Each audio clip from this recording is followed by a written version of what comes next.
ఏది ఉందో నా లిమిటేషన్ వరకు నేను ఉన్నాను. ఇద్దరం కలిసి బాగా పనిచేసాం.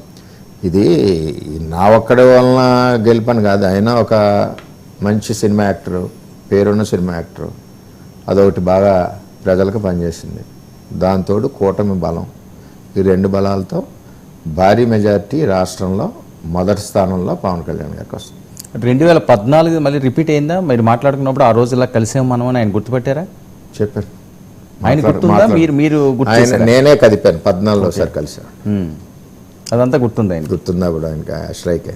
ఓకే సార్, పవన్ కళ్యాణ్ గారు వ్యక్తిత్వం కోసం ఒక్కొక్కరు ఒక రకంగా మాట్లాడుతుంటారు. దగ్గర నుంచి చూసిన వాళ్ళే ఇది చెప్పగలరు, బయట నుంచి ఉన్న వాళ్ళకి కొత్త గందరగోళం కింద ఉంటుంది. ఏంటి ఈయన ఆవేశంగా ఉంటాడు, ఇది అది. మీరు అబ్జర్వ్ చేసింది? ఆవేశం అంటే ఎలా వస్తుందంటే, ఆయనకి ఆవేశం రావడానికి కారణం ఒక్కో సమస్య యొక్క గ్రావిటీ ఆవేశంగానే చెప్పాలి.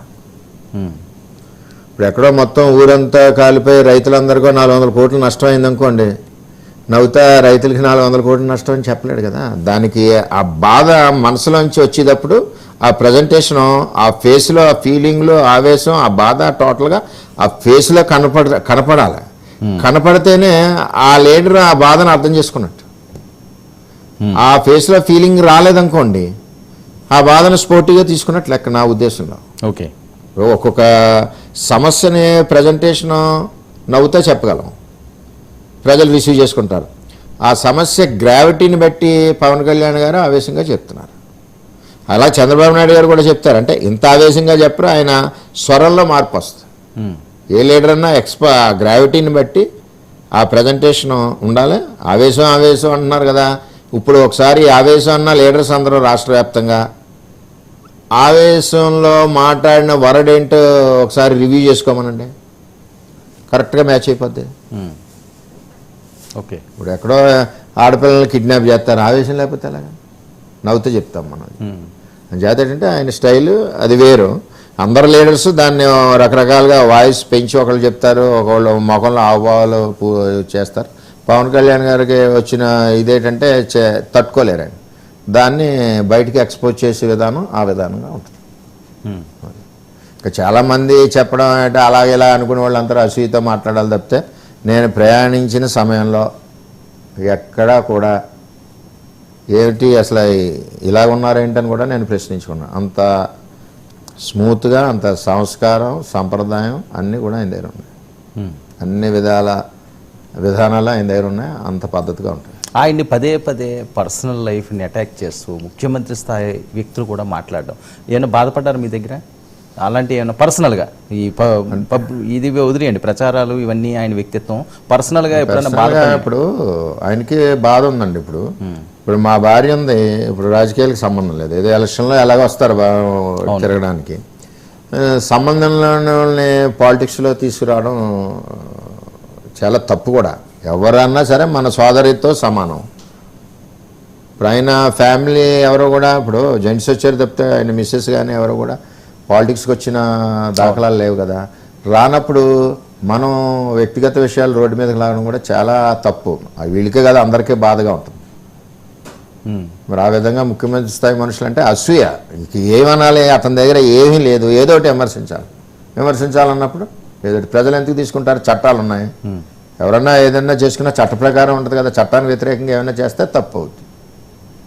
ఒక ప్రచారం తప్ప వేరే అంశాలు ఏమైనా మీ ఇద్దరి మధ్య చర్చకొచ్చేవా కూర్చున్నప్పుడు ఇన్ని రోజుల్లో? ఎక్కువ నేను ఎక్కువ ఆయన దగ్గర స్పెండ్ చేసింది కూడా ఏంటంటే జస్ట్ పిఠాపురం గురించి డిస్కషను. ఆయన ఏమైనా ఇలా చేయమంటే అలా చేయడం, లేదనుకుంటే నేనేమన్నా సలహా ఇచ్చింది ఆయన ఎస్ అన్నాం, లేదనుకుంటే ఇందులో ఏమైనా ప్రాబ్లం ఉంది డిస్కషన్ తప్పితే వేరే డిస్కషన్లు ఏమీ రాలేదు. కానీ నాతో ఒకసారి ఏమన్నారంటే, వరం గారు మనం జనసేన టీడీపీ కార్యకర్తలను ఇద్దరం కలిసి రేపు ఎవరికి ఇబ్బంది లేకుండా చూసుకోవాల్సిన బాధ్యత మనందరి మీద ఉంది, వాళ్ళందరూ కష్టపడుతున్నారు రెండు పార్టీలు అని చెప్పారు. ఎస్ సార్, అది కరెక్ట్ అని చెప్పారు నేను. ఓకే, నాగబాబు గారు కూడా ఎక్కువ అక్కడ ఉన్నారు కదా, నాగబాబు కలిసి పనిచేసాం, అందులో ఇబ్బంది లేదు. ఆయన కంటిన్యూగా కూర్చొని ఉన్నారు అక్కడ. ఆయన నేను కలిసి కొన్ని షోలు చేసాం, ఆయన కూడా కొన్ని గ్రామాలు వెళ్ళారు, కలిసి పనిచేసాం. అందులో మాకెవరికి ఇబ్బంది లేదు, జనాలకి ఇబ్బంది వస్తే ఆయనకి నాకు ఇబ్బంది లేదు, ఈయనకి నాకు ఇబ్బంది లేదు. సార్ చంద్రబాబు నాయుడు గారు మిమ్మల్ని కొద్దిగా బుజ్జగించి ఒక వాయిస్ ఒకటి మాట్లాడారు మిమ్మల్ని ఇంటర్వ్యూస్ చేసినప్పుడు. అదొకసారి విందాం. ఆ ముందు ఏం జరిగిందో మీరు ఏది దాయకుండా చెప్పాలి ప్లీజ్. బాబు గారు బయట ప్లే చేయండి. వ్యతిరేక ఓటు చేరకూడదని చెప్పి దానికోసం పనిచేసిన వ్యక్తి పవన్ కళ్యాణ్ గారు. అలాంటి వ్యక్తి అక్కడ పోటీ చేసినప్పుడు ఒక పొత్తు ధర్మంలో వర్మ గారికి ఇబ్బంది ఉంటుంది, కార్యకర్తలకు ఇబ్బంది ఉంటుంది. కానీ ఆ పొత్తును మనం నెరవేర్చవలసిన బాధ్యత కూడా ఉంటుంది.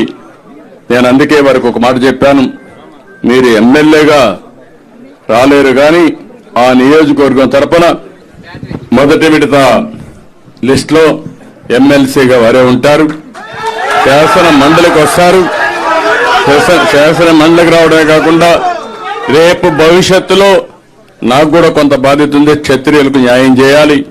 అలాంటి న్యాయం చేసే దాంట్లో ప్రమోషన్ లో మొట్టమొదటిగా వర్మ గారు ఉంటారని చెప్పి మరొకసారి మీ అందరికీ తెలియజేసుకుంటూ, ఇంకొక పక్కన కార్యకర్తలందరినీ కోరుతున్నా, ఈరోజు వర్మ గారంటే అభిమానంగా ఉండే ప్రతి ఒక్కరూ పవన్ కళ్యాణ్ గారిని గెలిపించుకోవాలి. అతిపెద్ద మెజారిటీ, చరిత్రలో ఎప్పుడు రానంత మెజారిటీ రావాలి.